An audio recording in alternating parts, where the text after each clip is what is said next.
I didn't expect it to turn around that much, but there you go.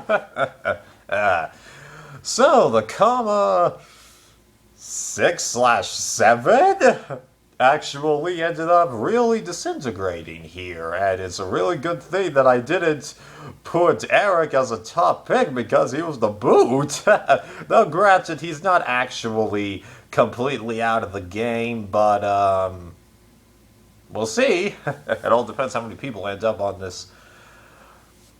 the island, right? Yeah, because it's not Redemption Island, but they're actually on an island for once. Right. Other things to mention for this episode. First, a big thing to mention is the end of Rick and David's relationship, which is totally surprising because they did have a good bond in that situation. Now, I do understand Rick feeling spurned by the Lezo members, the other ones, and not wanting to work with them, but unless something shakes up in that comma 6, he's not going to be able to stick around. It could happen, but the odds are against it. What he would need to have happen is for the Lezo members to pick off one or two from the comma 6, and then they'll shake it up enough that he can find new footing in that group, and then he can go with them. But the problem is that group wasn't that much bigger to begin with. So losing the couple of people will put it at an even playing field. And up until this episode, the only advantage that the comma group had was sheer numbers. Every advantage in the game was a Lezu member. Although Aurora does have that extra vote, but the question is she really going to use it? I'm sure she will, because the only time I could think of that an advantage wasn't used, ironically, it was when Abby was voted out, but then she gets it back. I'm surprised she didn't mention that, and wills it to her closest ally. Well, not necessarily closest ally, but someone that she figured needed it.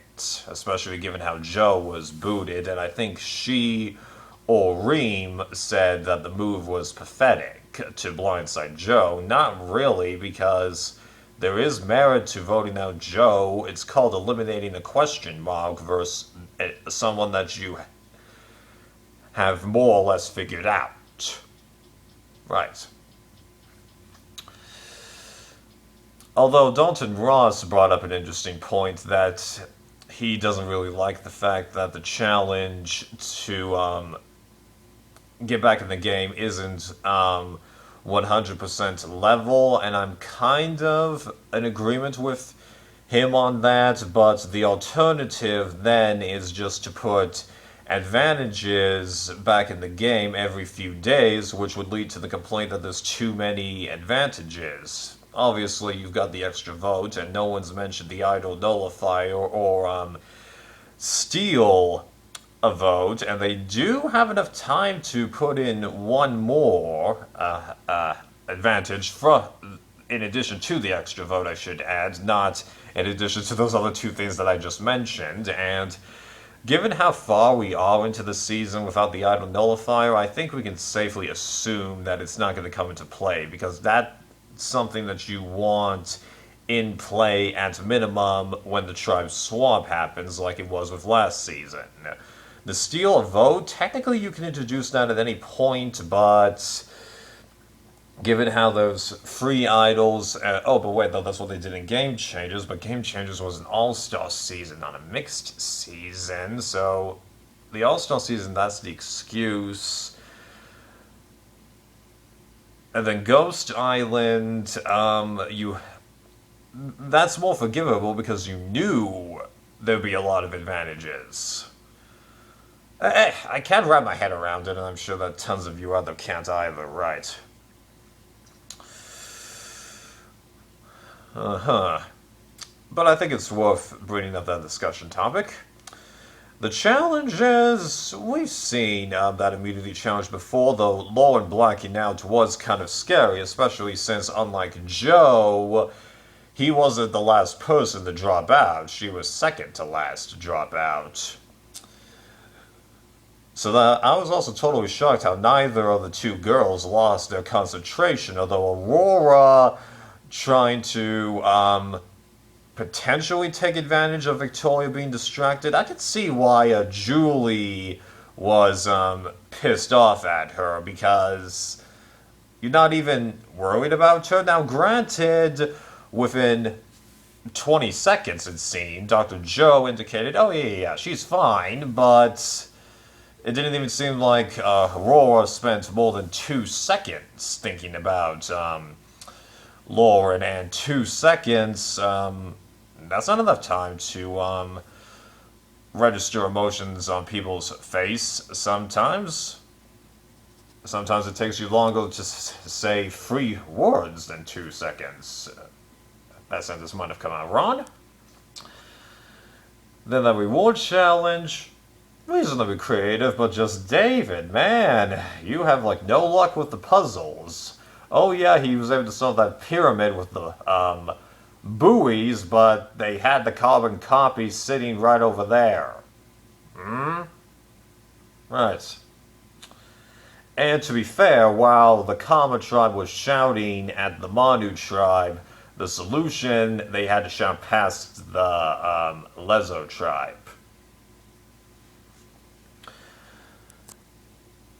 Wait a minute, is Lezo always in the middle? Yeah, what's up with that? Whatever.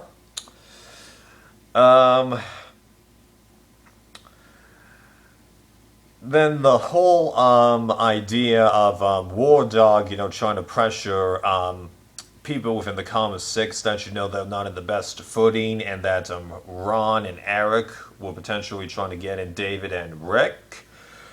It's not entirely a bad idea to do that, and given how David and Rick broke up, not in that sense, but had problems, there is actually some truth to it, and it was nice to see Gavin and, what's her face, the black chick? She's the only person whose name I'm forgetting right now. I know everyone else by now. Right.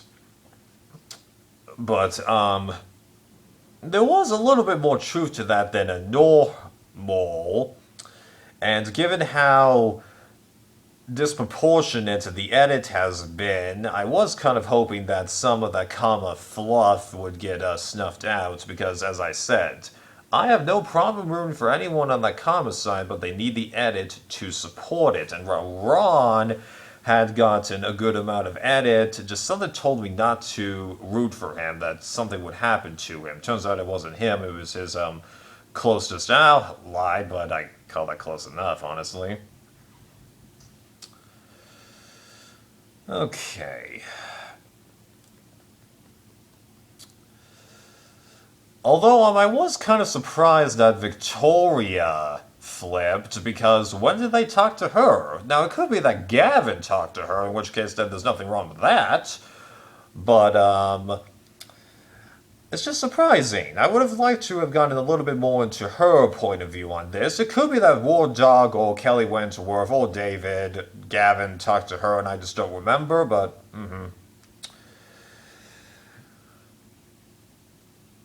I think that about sums this thing up. So I know that these things are no longer perfectly sequential, but you gotta remember I'm trying to play catch up to you guys, so I'm sort of rushing things along because I don't listen to Robin Stevens' know-it-alls all the way through anymore. Although when I get to season 40, I'm gonna suffer through them.